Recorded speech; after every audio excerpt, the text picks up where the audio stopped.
omona mutu azolota. Ça veut dire na kati ya ndoto, si quelqu'un se voit dans les songes en train de faire l'amour avec un sexe opposé, il doit comprendre qu'il est possédé de ses esprits. Pourquoi? Parce que azomona azosangisa nzoto et puis tango olamuka a remarqué ba signe, soit a remarqué ba signe éjaculation, soit il y a ba perte blanche. Il doit comprendre, il faut comprendre que azana problème wana ya ba femme et mari de nuit. Aibisinga ye alalara kaka juste mona mo robe moko boy o ba ben robe de nuit mais na kati ala ligne l'autre côté. Yango siko na ngina tuna question boy. Est-ce que il y a des positions au pe batu mususu balala na mbetu et koki ko attirer femme de nuit et mari de nuit? L'accoutrement joue sur le plan de la spiritualité. Accoutrement est koki ko bendela yo esprit et puis accoutrement est koki ko bengana esprit. Pour dire il faut pas koyeba comment kolata. J'ai un ami azalaki est né nanga dans la foi mais a remarqué phénomène moko na kati ya vina ye. À chaque fois bandai kokota na chambre na azali na chambre na ye moko abandai ko sentir présence ya mwana mwasi kokota na chambre. Et puis selon explication na tango mwasi wana bandai kokotela na kati ya chambre abandai ko se sentir bloqué. Ako bouger lisusu te jusqu'à ce que akosangisa nzoto na mwana mwasi wana et puis asali nini abimi. Mais a santaka présence ya ba manifestation soit na corps na ye abo mwasi. Azo sentir c'est comme si pénétration ya sexe ezokota. Mais na kolota boy azo mona lokote mais azo pressentir. Au mona mutu mususu alali mais aloti azo bota. Mais al moni place ata moko te aosangisa nzoto mais alali azolota azobota et puis soki alamuki na ba signe ya mabele ya mwana mwasi ndenge lakisaka ke auti kobota et se manifester na mabele ekomi kosala ni ekomi kobima. Je connais l'histoire d'un homme ayebaki na nzambe te ake na boîte akutani na fimoko alingi ye après kolingana na ye basilisi kuna bake na flat après flat basangisi nzoto lobi na tongo ake ko déposer fi wana pa na bango ayebisi na kena ndako na ozonga vers 10h a déposer akenda ko vers 10h azongi abeti portail na oluka mututel bayebisi ke mututel o ozoluka wana akufa déjà na minute oyo soki tokoti na ndako to wana 40 jours na ye habite na uti kozala na ye na pasaki nuit na ye. Le monde est trop matata, comme ça le monde est là nzambe tata, kita okata po makamona nga katia. Ah oui, na place que na kota ba shali mobe mutula makolezo yeba na te. Na sema kama anya sa tuka nje to salaka. To savonye. Ah, moni ba mission mobe éducation. Ah, exacte oh, ali da fini mutu kingani waswa ya la linga abetinga te. Pola ndaka biso ah. Ah, wanje makabu. Merci beaucoup. Bonjour, bonsoir très chers fidèles internautes partout dans le monde. Bonjour, occasion Libakou Yavolanda, émission Nabino, il département sera toujours présenté chez votre humble serviteur Cliva Kando, le lion de la presse. Appelez-moi le lion de la presse. Il département sur le lion na plateau Nangaï, Nazanga Moroté. Je suis avec l'homme de Dieu, toujours ça.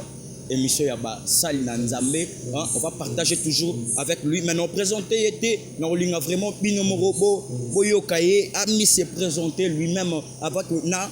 Ami se présenter, je vais d'abord remercier à mon père spirituel, prophète David Yampania, Dangwe d'Afrique, aigle blanc, l'homme de puissance, l'homme de la prophétie correcte, Yakombo. Donc, je vous remercie, place aux amis. Je remercie encore le réalisateur Naben Raye, le grand réalisateur Mouta réalisa film Yesu, Yannick Yura, Namoni Margot Molobeli, l'apôtre Margot Molobeli, Yayo Angoyo Bambo Tebele. Merci Nabino Lissousou, vous allez scotcher, broncher, vous s'abonner massivement. La chaîne Nabino Akitoko, toujours nager.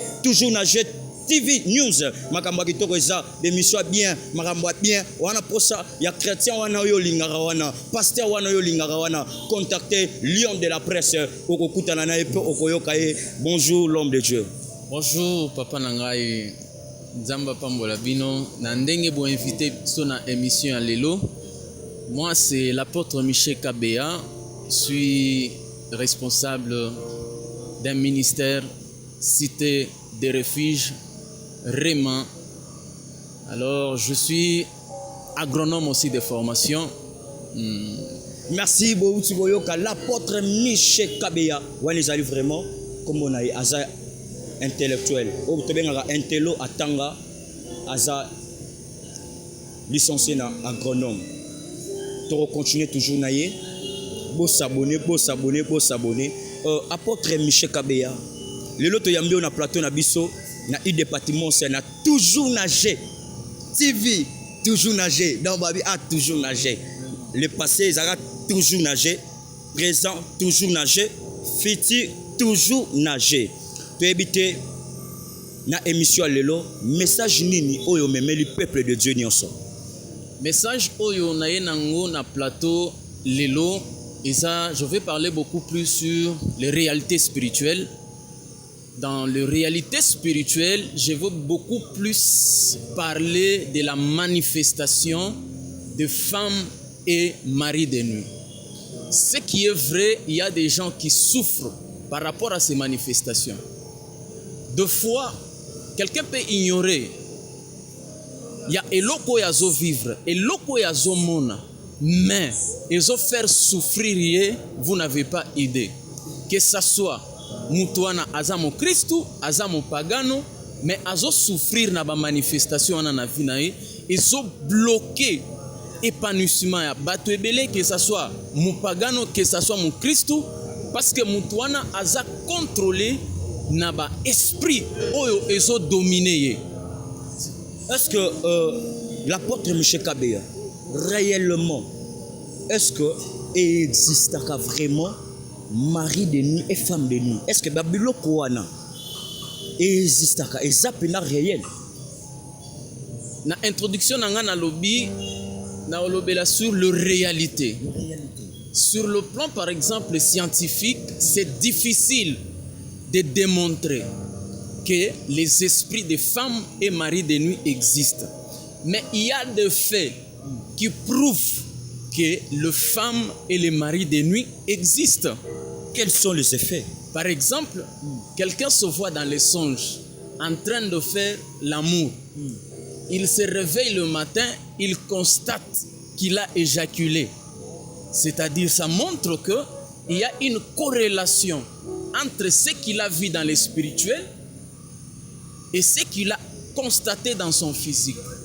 Qu'on se pose la question, Moutou alali, aloti, azo passé rapport na mwasi, et puis alamuki na tongo a remarqué na bilamba na asi a éjaculé. Ça montre directement que ba fewana est réel. Parce que sur le plan scientifique, pour que Moutou a comme un niveau ya ko éjaculer, il faut à produire chaleur moko songolo pour que asalanini a éjaculé. Mais si koyo Moutou alali azo bougete, mais a moni na esprit na ye azo s'accoupler na mwasi alamuki na tongo a remarqué pe ba fait ya eloko ya sala kinini a monaki na kati ya spirituel. Pour dire ça existe. Est-ce que okoki kopé sabiso ba élément oyo ezola kisaka Moutou oyo aza dirigé to conduit aza possédé na esprit ya mari de nuit et femme de nuit? Ba élément eza ebelé oyo ekoki ko prouver que Moutou oyo, que ça soit mwasi, que ça soit mobali, aza na mari ou bien aza na femme de nuit. Nazonga mwasima, il faut d'abord to yeba nani o ba bengi femme de nuit ou bien mari de nuit. Eza na ba école ebele communément to benga bango ba mari ou femme de nuit. Mais dans les bons français, on les appelle de succube et incube. Maintenant, incube azanan, incube aza démon, oyo azo prendre forme ya mwana mwasi pour s'abuser na kati ya na mobali na kati ya bandoto. Incube azanan, aza démon oyo azo zwa forme ya mwana mobali pour que asabize na mwasi tango aza osala nini aza ya kolala. o eza école mususu. Na école mususu bazo benga bango ba homme ou bien femme mystique. C'est-à-dire quoi? C'est-à-dire ba homme ou bien femme mystique bazo se manifester kaka na bandoto te. Si tu peux me permettre de définir bandoto, ndoto eza nini? Les songes, ce sont des pensées et images mentales qui apparaissent dans l'esprit d'une personne pendant le sommeil. Nous avons 3 types de songes. Il y a les songes divins, il y a les songes naturels, il y a aussi les songes mensongers. Qu'est-ce qu'on appelle les songes divins? Ce sont des songes qui émanent de Dieu. C'est-à-dire, selon la Bible dit, Dieu parle tantôt d'une manière, tantôt d'une autre. Il parle par des songes. Pour dire, Dieu utilise les songes, c'est un moyen que Dieu utilise pour nous parler. Il y a aussi les songes naturels. C'est-à-dire, ce que tu vois, il y a la possibilité que tu puisses les rêver. Pourquoi? Parce que notre cerveau, c'est comme un caméraman. Tout ce qu'il est en train de voir, il est en train d'enregistrer. Arrivé le soir, il peut flasher quelques images. Pour dire, ceux qui m'ont atali ba film pornographique, atali ba image obscène, il y a la possibilité tango akolala asala nini alota biloko wana, ça n'a rien à voir na makambo to olo. Et puis nalobaki ke nzamba lobela pe par ndoto, nzamba ko ki jamais ko révéler yo olota ozosangisa nzoto na mwana mwasi ou bien na mwana mobali. Pour dire bandoto oyo eutaki pa nzambe te. Soki eutaki pa nzambe te, c'est-à-dire il y a 2 possibilités o etikali.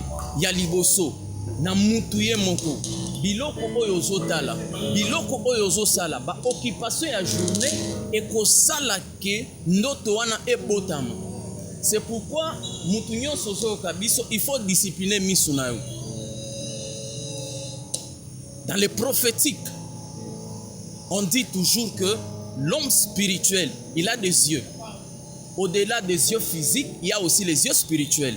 Les yeux spirituels ne peuvent pas être essuyés par ce qu'on est en train de voir. Parce que si tu suis tes yeux spirituels, arrivé le soir, ça peut rebobiner, ça peut flasher quelques images au moment qui na journée. C'est-à-dire, na journée au kanisaki. Vous avez likanisi ya kusangisa nzoto na mwana mobali ou bien na mwana mwasi. Okoki kolala oloti yango. Wana eza démonté. Eza quelque chose qui est naturel. C'est-à-dire makanisi na yo. Maintenant, pour que na kota na eloko wana sikoyo eutaka beaucoup plus wapi.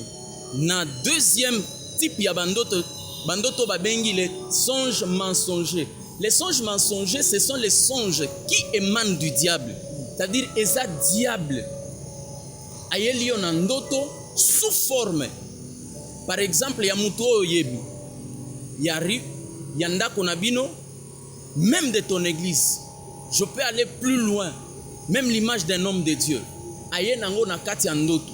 Parce que tango koya na image ya mutu oyebi, directement vous en a facilité ya kondima o sangisa nzoto na ye. Ndeti mutu mususu alali aloti ndoto ke aza kosangisa nzoto na papa abotie.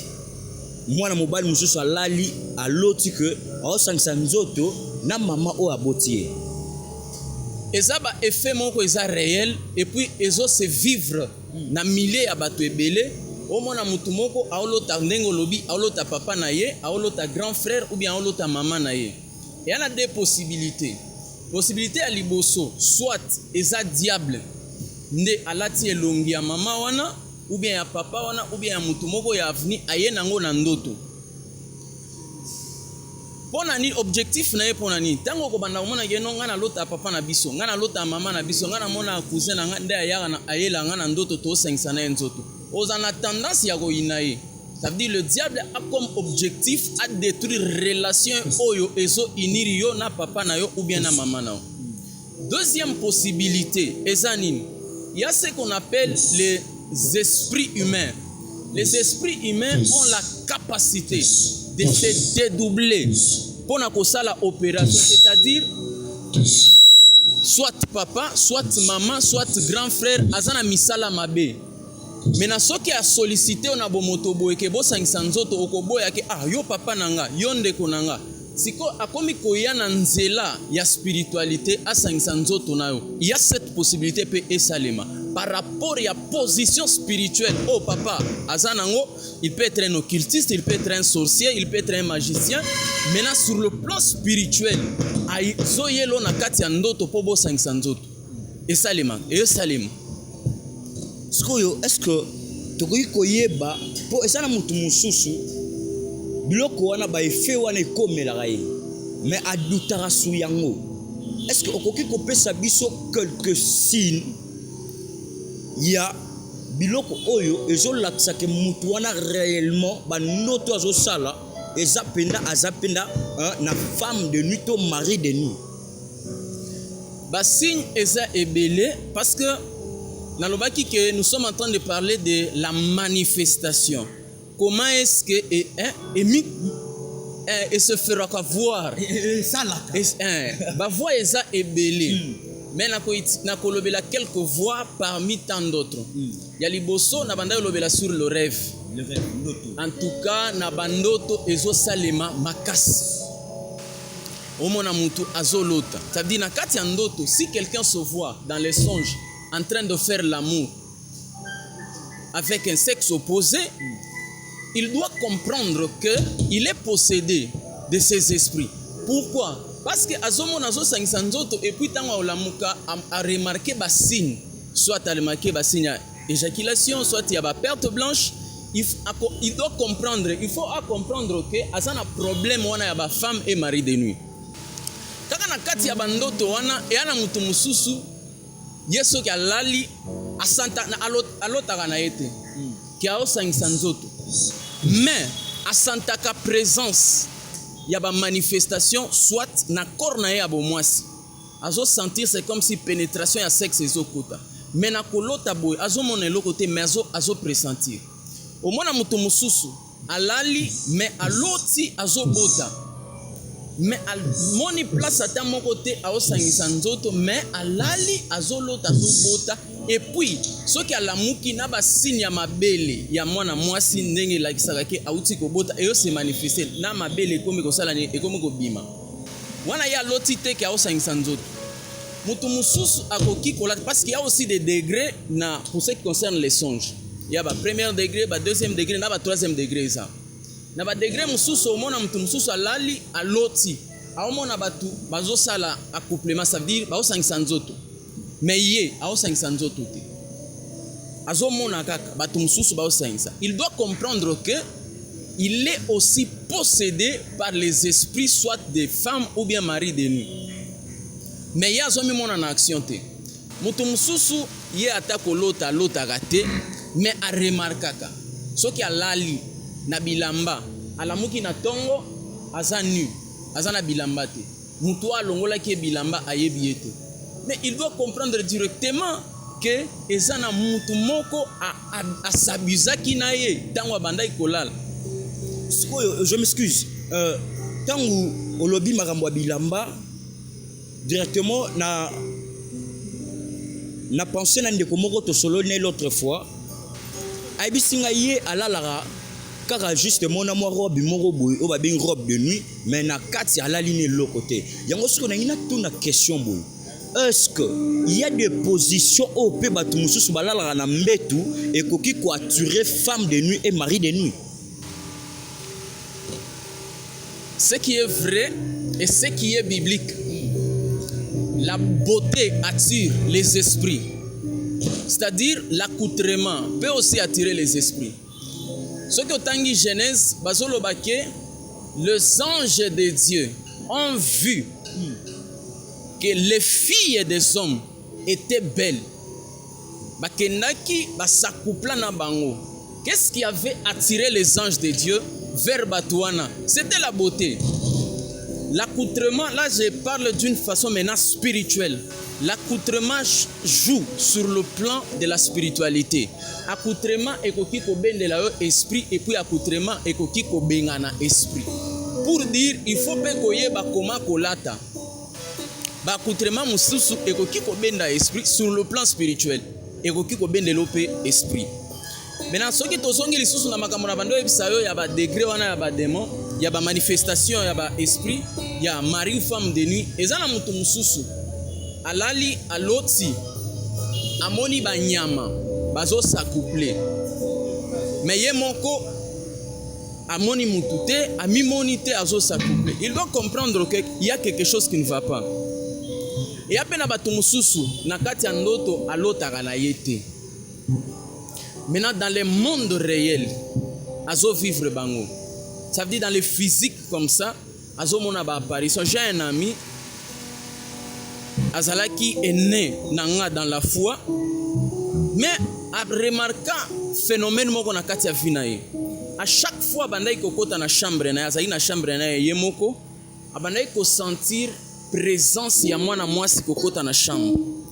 Et puis selon explication na tango mwasi wana bandai kokotela na kati ya chambre, abandai ko se sentir bloqué. Ako bouger lisusu te jusqu'à ce que akosangisa nzoto na mwana mwasi wana et puis asali nini abimi. Na yebi bato ebele oyo basangisa nzoto avec les esprits. Comment ça? Je connais l'histoire d'un homme ayebaki na nzambe te ake na boîte akutani na fimoko alingi ye après kolingana na ye basilisi kuna bake na flat après flat basangisi nzoto lobi na tongo ake ko déposer fi wana epa na bango ayebisi ye na kena ndako na ozonga vers 10h a déposer akenda ko vers 10h azongi abeti portail na oluka mututel bayebisi ye mututel o ozoluka wana akufa déjà na minute oyo soki tokoti na ndako to wana 40 jours na ye habite na uti kozala na ye na pasaki nuit na ye wana osomona ke na ekolo ba oloba ke c'est la manifestation des esprits wana ebimi na monde ya songe comme na monde réel pour dire batu nyonso o bazotambola na kati ya mituka alati pe bilamba batu nyonso baza batute. Il y a ce qu'on appelle par exemple et pas ba théologien la théophanie, ça veut dire un esprit a un corps. Esprit wana akoki ko uta soit dans le monde kabbalistique, dans le monde pesifera, dans le monde cro-magnon, aye na kati ya mokili avec une mission. Mais alati nzoto vraiment merci na ba frère ou bien na ba sœur yo zolingaka mbali ya mbongo ekoki kozala pe na mbali mususu azana mbongo mais oyebite bisika nini auti vraiment avec l'apôtre Michel Kabeya pour continuer vraiment partage ça vraiment moulaï à ces numéros continuer sur le signe ou les éléments bah domaine il y a femme et mari de nuit et monsieur ça il y a continuer oh c'est la première édition deuxième édition les alliés so tobito kende awa donc là vraiment TV zangonga rane na lobara TV zangonga tozo que déjà na rochité mais na habité apôtre Michel Kabeya mode de la fin na yo na numéro ya téléphone na yo na mutu nyonso oyo alingi a continuer ko l'enseignement même sur WhatsApp, même sur ma voice. Donc, au coquille qu'on peut sa numéro de contact et puis on peut au lobby mot de la fin non, la peuple de Dieu sur Barolanda. Mot de la fin, à la moko bien mibalé, mais il y a liboso. Bible zoloba, vous connaîtrez la vérité. Et la vérité vous affranchira. Aussi longtemps que tu n'as pas encore connu la vérité, tu ne seras jamais affranchi. Parce que la connaissance, bien la liberté, c'est le fruit de la connaissance. Aussi longtemps que yebi na yo elokote ozolo ba ezalagate, oko vivre kaka dans la servitude. C'est pourquoi nazo senga na bana nzambe ba continuer kolanda émission oyo ba ko se retrouver. Notre numéro de WhatsApp c'est 085 plus 243 085 080 10 98 juste 243 encore plus 243 85 080 10 98. Que Dieu vous bénisse. Boni avec l'apôtre Michel Kabeya alobelaki sur mari et femme de nuit. Mais émission est sous quelle émission est continuellement. Et ça continuel. Donc continuer en gros. vous allez toujours scotcher et brancher pour s'abonner massivement. Puis si vous s'abonnez, ok, na place va comme une notification ya ngongawana au fini. En fait, émission Nyon son a Île de Patmos. Tant on a toujours na GTV News pour que vous allez toujours brancher, au rater nouvelle té, au rater message té. Beau aimer, beau commenter émission Nabino. Avec votre humble serviteur Cliver Candol, le lion de la presse. Si vous avez posé numéro de WhatsApp, numéro ya grand homme, il y a l'ingarate babouakae, et ça peut wana mususu mupandi, bo penga, bo loba, bo senga, o esa posa nabino. Vous connaîtrez la vérité, et la vérité vous approchera. Avant ce qui ça, n'a pas ça. Ba remerciement na ngana bato ba soutenir ngai bato ba lingara lion de la presse toujours na pesi mbote mingi partout bisiko zwami elanda yo na berger Ronsard je vous salue aussi na pesi mbote lisusu na Ginette Itoko place aux occasion Rolanda émission je te salue. Na pesi sous mbote na Winnie Simir et la fille en Dubaï allié comme moi basket moi jean et ça l'ira bien. Merci à vous aussi merci à vous aussi le pasteur Guillaume, le pasteur Benson. Je salue encore mon père spirituel prophète David Yampania d'Angoué d'Afrique Aigle Blanc. Je vous salue. Tokutani, à la prochaine occasion. Merci, ciao. Bye. Le monde est trop matata, pour matata, le monde est là, y'en tata, kita okata, pour makamonanga, katia. Ah oui, na place que na kota ba shali mobe, mutula makolezo yeba na te.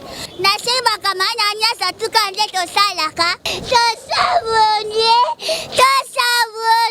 Ah, moni ba émission mobe éducation. Ah, zate o ali da fini mutu kingani wasuka ya lalinga abetinga te. Pola ndaka biso ah. Awanje makabu. Merci beaucoup.